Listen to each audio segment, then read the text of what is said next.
कुलदीप बिश्नोई ने पिछड़े वर्ग के लिए आज तक, मैं रिकॉर्ड से कहता हूं, एक भी दलित और पिछड़ा वर्ग के हित में एक भी लफ्ज, एक भी शब्द इन्होंने कभी भी ना विधानसभा के अंदर बोला और ना ही पूरा हरियाणा के अंदर बैकवर्ड सड़कों पे था क्रीमी को लेकर एक दिन भी किसी भी नेता का, बीजेपी नेता का एक भी बयान आज तक नहीं आया। किस मुंह को लेकर आज बीजेपी सरकार दलित और बैकवर्ड को लेकर वोट मांग रही है? इनका अधिकार नहीं है बैकवर्ड के वोटों के ऊपर, इनका कोई योगदान नहीं है। और मैं मीडिया के राजवीर सोनी, गांव डाणी डुल्ट, टोहाना हल्का से हूँ, पिछड़ा वर्ग कल्याण महासभा सीनियर वाइस प्रेसिडेंट हूँ। अभी जो यहाँ पर मौके पे बात चल रही थी, कुछ मीडिया साथी पूछ रहे थे, कुछ गांव में चर्चाएं थी कि भी कुलदीप बिश्नोई, देखियो मैं आपको स्पष्ट बताना चाहता हूँ, भजनलाल जी, चौधरी भजनलाल जी ने हमेशा ही जाट और नॉन जाट के ऊपर राजनीति करी। लेकिन अगर हरियाणा के अंदर रिकॉर्ड उठा के आप देखोगे, सबसे ज़्यादा नुकसान अगर किया दलित और बैकवर्ड का भजनलाल जी ने किया। बैकवर्ड के अंदर 2 कैटेगरी बनाई और उस टाइम में पहले पिछड़ा वर्ग के अंदर 72 जातियाँ थी और 5 जातियाँ चौधरी भजनलाल जी मिलाई, जिसमें बैकवर्ड बी की हीर, गुज्जर, सैनी, मेव, लोधा जब बनाए, सबसे ज़्यादा नुकसान पिछड़े वर्ग को हुआ। अभी भाई आदमपुर के अंदर भी सरकार ये कह रही है कि हमने बैकवर्ड के लिए बहुत कार्य किए।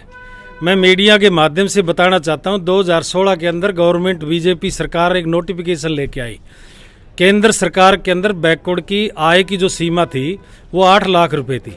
हरियाणा के अंदर इस खट्टर सरकार ने उस नोटिफिकेशन को बगैर जारी किए 2 साल तक दबाए रखा। जैसे ही पिछड़ा वर्ग कल्याण महासभा को पता चला, हमने आरटीआई से वो लेटर निकलवाया। उसके बाद हमने कोर्ट के अंदर एफिलिएशन किया और कोर्ट के अंदर हमने केस डाला। 18 के अंदर हम केस को जीत के आए।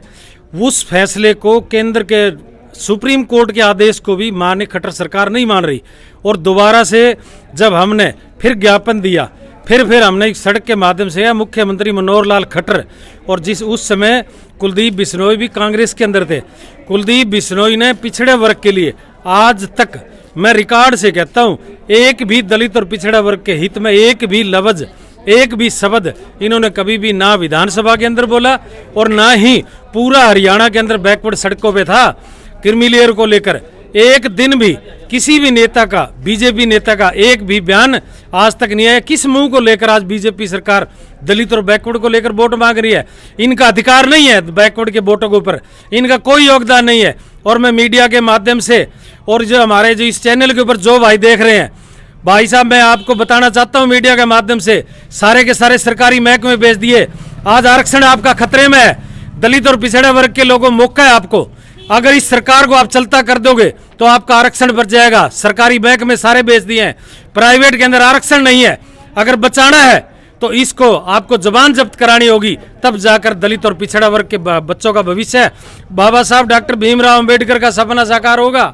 अगर अदरवाइज ये जीत जाता है तो आपके बच्चों के कुठारा, आपके बच्चों के पैर कुतरे जा रहे हैं। जागो, मीडिया के माध्यम से कहना चाहता हूं। और भारी मतों से विपक्षी कैंडिडेट जयप्रकाश है जो सबसे मजबूत कैंडिडेट है, इसको भारी मतों से जिताओ और यहां से सरकार को चलता कर दो। कुलदीप बिश्नोई का कोई रोड़ा नहीं है। हमारी लड़ाई केवल और केवल बीजेपी सरकार से है, जो सेंटर से लेकर हरियाणा तक पूरे दलित और पिछड़ा वर्ग के सारे अधिकारों पर कैंची चला दी। बच्चों की छात्रवृत्ति खा गए। हजारों करोड़ों रुपए का घोटाला है जो अखबार के अंदर, मीडिया के अंदर लगातार छाया रहा। दलित और पिछड़ा वर्ग की छात्रवृत्ति मीडिया भी इनसे सवाल करे, सारी की सारी खा गए और बच्चों का स्टाइफंड खत्म कर दिया। बैकवर्ड और दलित के लोगों को 100 गज के प्लाट चौधरी भूपेंद्र सिंह हुड्डा की सरकार में दिए गए थे, कांग्रेस की सरकार में दिए थे। वो सारी की सारी बहुत सी जगह तो रजिस्ट्रियां बंद कर दी। उनके अंदर ना आज बिजली है, ना उनके अंदर पानी है, ना उनके अंदर कोई सड़कें हैं। मैं इस इलाका के आदमपुर हल्के से पिछड़ा वर्ग कल्याण महासभा की ओर से मैं रिक्वेस्ट करना चाहूंगा कि इस बीजेपी सरकार को अगर कोई हरा सकता है तो वो जयप्रकाश कैंडिडेट है। भारी मतों से जिताओ और दलित और पिछड़ा वर्ग के बच्चों का भविष्य बचाओ। इन्हीं शब्दों के साथ मैं मीडिया का भी और इस जनता से भी आह्वान करूंगा, वीडियो को ज्यादा से ज्यादा देखना, मेरी आवाज खट्टर साहब तक पहुंचनी चाहिए, यही मैं आपसे वादा करता हूँ। ना नू बताओ, आपने गणवालिया चौधरी भजनलाल में कमी गिनवाली, खट्टर साहब में बीच में 10 साल राज तो हुड्डा का भी रहा था, उसकी कोई कमी ना गिनवाई। उसकी कमी नहीं, चौधरी भूपेंद्र सिंह हुड्डा ने, चौधरी भूपेंद्र सिंह हुड्डा ने 14 के अंदर आज तक का रिकॉर्ड उठा के देख लो। पहले फर्स्ट और सेकंड क्लास में हमारा एक भी बच्चा नौकरी नहीं लगता था। जितने भी बच्चे नौकरी लगे हैं 2014 के अंदर हुड्डा साहब के नेतृत्व में, चौधरी भाई डॉक्टर अशोक तंवर जी के नेतृत्व में, राहुल गांधी जी से सभी से हम परमिशन लेकर जींद के अंदर रैली करी थी। जो बच्चे आज जो फर्स्ट और सेकंड क्लास में लग रहे हैं वो सारे के सारे चौधरी भूपेंद्र सिंह हुड्डा के आरक्षण देने के बाद लगे। उससे पहले एक भी बच्चा अगर हमारा जनरल में जाकर कंपटीशन में कोई लड़ गया हो, भजन लाल जी 15 साल तक रहे, केवल पीएन और चपड़ासी लगाए, एक बच्चा बैकवर्ड का अगर कहीं भी कोई ऑफिसर लगाया हो तो इस मीडिया के माध्यम से मैं चैलेंज करता हूं, लाके रिकॉर्ड लेके आ जाए। जो कुछ दिया दलित और बैकवर्ड के लोगों को वो कांग्रेस की सरकार की देन है। नहीं, मुख्यमंत्री तो चौधरी भजन लाल भी कांग्रेस से थे।